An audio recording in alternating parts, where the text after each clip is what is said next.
chefs, les formations politiques doivent s'engager à en faire plus, doivent sécuriser la frontière. Parce qu'on a vraiment excédé notre capacité d'accueil. Donc, c'est sûrement pas le temps d'en ajouter. Donc, je demande au gouvernement fédéral d'agir rapidement. Il y a 520 000 personnes haïtiennes dont leur statut va changer, statut temporaire qui va arriver à échéance. Est-ce qu'il faut s'attendre comme ça à une vague de migrants importante à notre frontière?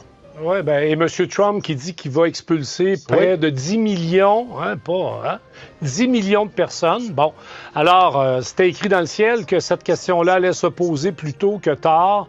Moi, d'abord, avant de raisonner rationnellement la question, je trouve ça terriblement triste quand on aborde la question de l'immigration, parce que quand on parle des tarifs douaniers, Gérald, on parle de chiffres, on parle de pourcentage, on parle de guerre commerciale. Alors que quand on aborde la question de l'immigration, on parle d'humains, de personnes.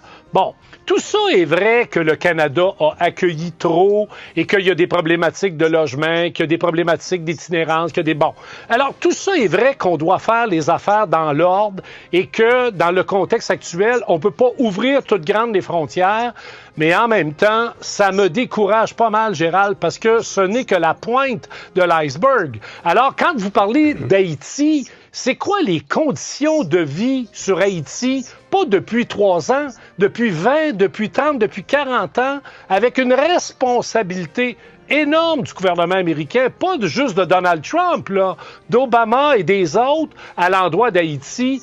Donc, au-delà du débat rationnel, je trouvais que de manifester quand même une empathie à l'endroit de ceux qui sont pris dans ce tourbillon, c'était de mise.